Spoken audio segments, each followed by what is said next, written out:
मैत्री बड़ी अनूठी घटना है। शब्द ही बचा है संसार में।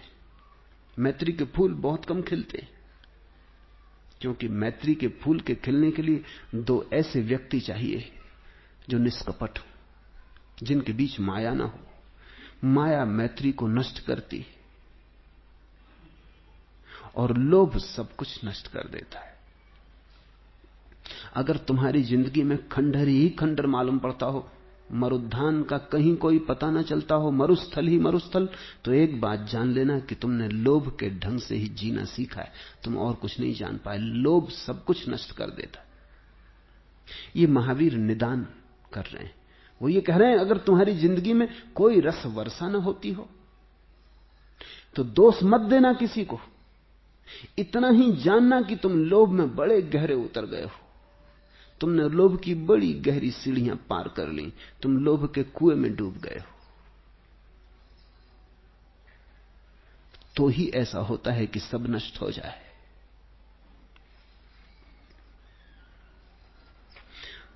उसने मनसाए इलाही को मुकम्मिल कर दिया। अपनी आंखों पर जिसने लिए मोहब्बत के कदम,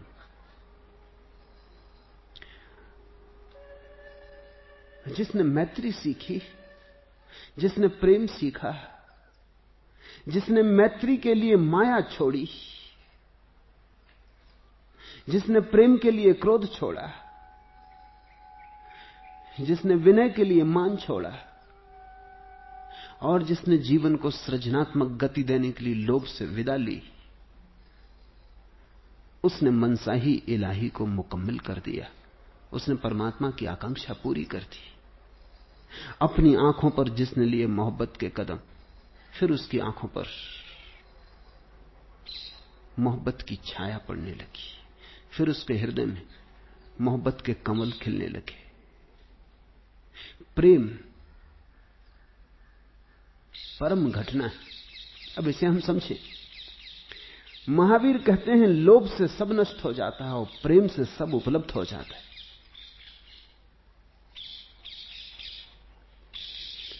महावीर कहते हैं मिट्टी में सब भूएसु,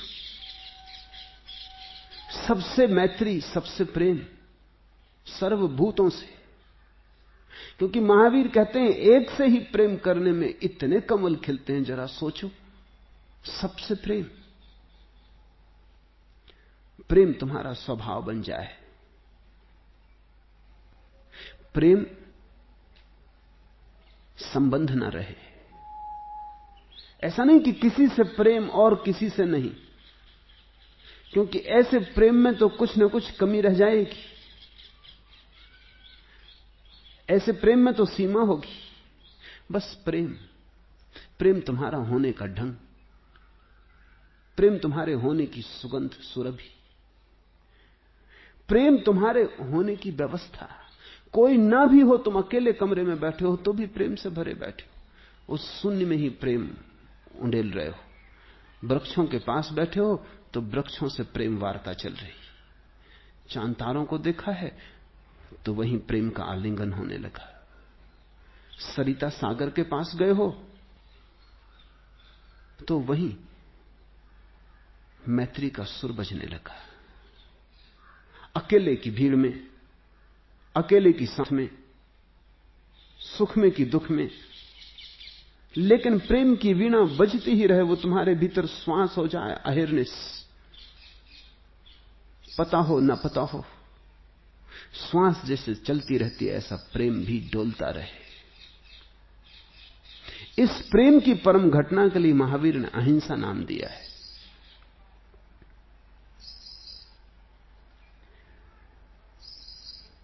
इस प्रेम को जीसस ने ईश्वर कहा है। प्रेम ईश्वर है। लोभ सब कुछ नष्ट कर देता है। लोहो सब्ब विनाशनो। लोभ और प्रेम विपरीत है, इसे समझो। लोभी व्यक्ति प्रेम नहीं कर पाता, कर ही नहीं सकता, क्योंकि प्रेम में बांटना पड़ता है, देना पड़ता है। लोभी कृपण होगा, बांटेगा कैसे? लोभ तो इकट्ठा करता है, लोभ तो जो इकट्ठा कर लेता है उसकी रक्षा में लग जाता है, उसमें से कोई एक पैसा खींच ना ले। इसलिए तो इस देश में कहावत है कि जब कोई लोभी मरता, मर के सांप हो जाता। मंडली मार के, कुंडली मार के बैठ जाता अपने खजाने पर। अब सांप कोई सोने को भोग नहीं सकता। भोगने का सवाल भी नहीं है।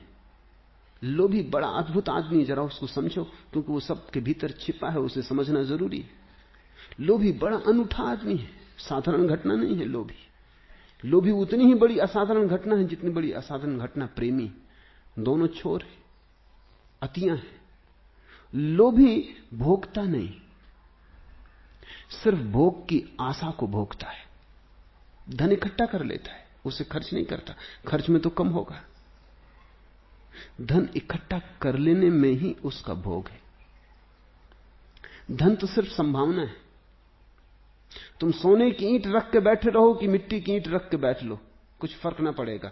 फर्क तो तब पड़ेगा जब तुम भोगने जाओगे। बिना भोगे तो मिट्टी की ईंट और सोने की ईंट बराबर है। तुम्हारे खीसे में रुपया है या नहीं, इसका पता तो तभी चलेगा जब तुम भोगने जाओगे। जब बाजार में कुछ खरीदने जाओगे तब पता चलेगा कि रुपया है या नहीं। अगर खरीदने कभी गए ही नहीं तो खीसे में रुपया था या नहीं बराबर है। लोभी बड़ा अद्भुत आदमी, वो रुपया तो इकट्ठा करता है लेकिन भोगता नहीं। तो लोभी के पास धन होके भी लोभी निर्धन ही होता है, क्योंकि धन का तो पता ही तब चलता है। रुपया धन थोड़ी है। जिस क्षण तुम रुपये को खर्च करते हो उस क्षण धन बनता है। इसे थोड़ा समझना। तुम्हारे खीसे में एक रुपया पड़ा है, इसमें कई चीजें छिपी हैं। चाहो तो एक आदमी रात भर मालिश करे, इस एक रुपये में छिपा पड़ा। अब एक आदमी को खीसे में रख के चलो, बहुत वजन हो जाएगा, भारी पड़ेगा। चाहो तो गिलास पर दूध पी लो, इस रुपये में वो छिपा पड़ा है। चाहो तो जाके 3 घंटे फिल्म में बैठ जाओ, चाहो तो होटल में भोजन कर लो, चाहो तो किसी को दान दे दो, किसी भूखे का पेट भर जाए। हजार संभावनाएं हैं एक रुपये में। यही तो रुपये की खूबी है। रुपया बड़ा अद्भुत साधन है, क्योंकि अगर तुम्हें एक ही चीज पकड़नी हो तो तुम्हें एक आदमी का अगर मालिश करवानी तो आदमी रख लो, लेकिन फिर उस आदमी का तुम दूसरा उपयोग ना कर सकोगे। नाश्ता करना चाह तो क्या करोगे, सिनेमा देखने जाना चाह तो क्या करोगे। रुपया बड़ी अनूठी चीज है। मनुष्य की बड़ी गहरी ईजादों में एक ईजाद है रुपया।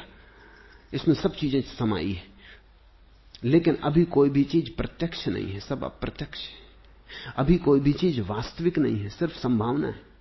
इसलिए तो अनंत संभावनाएं रुपए में छिपी। इसलिए तो लोग रुपए के लिए इतने पागल हैं, क्योंकि रुपया तिजोरी में है तो अनंत संभावनाएं हाथ में। लेकिन रुपया बिल्कुल खाली है जब तक उसका उपयोग ना करो। है ही नहीं रुपया, उसका कोई मतलब नहीं। तिजोरी में बंद है तो व्यर्थ है। रुपए की सार्थकता तभी है जब वो तुम्हारे हाथ से दूसरे हाथ में जाता है। बीच में रुपया धन होता है। देने में धन है, भोगने में धन है, रोकने में तो धन मिट्टी हो जाता है। और ये सारे जीवन के धन के संबंध में सही है। वही चीज तुम्हारे पास है जो तुम दे देते हो। ये बड़ा विरोधाभास लगेगा। जो तुम्हारे पास है और तुमने कभी भी न दी, वो तुम्हारे पास थी ही नहीं, क्योंकि हो कैसे सकती थी। चीज तो प्रकट तब होती जब तुम देते हो। आदान प्रदान में धन प्रकट होता है। मुट्ठी में बंद तो मर जाता, होता ही नहीं। क्या फर्क पड़ता है कि तुम्हारे पास 1 लाख रुपया तिजोरी में था या नहीं था। तिजोरी बंद रही, तुम जिए तिजोरी के बाहर, मरे तिजोरी के बाहर। लाख रुपया बंद था कि नहीं था बंद, क्या फर्क पड़ता है। कोई भी तो फर्क नहीं पड़ता। फर्क पड़ सकता था अगर तुम बांटते। लोभी बांटता नहीं, बाहर के धन को ही नहीं। जब बाहर के धन को ही नहीं बांटता तो भीतर के धन को क्या खाक बांटेगा। जब क्षुद्र रुपए नहीं बांट सकता तो जीवन की महिमा क्या बांटेगा। ठीकरे नहीं बांट सकता तो हृदय कैसे लुटाएगा। और प्रेम के लिए तो चाहिए हृदय लुटाने वाला, बांटने वाला, देने वाला।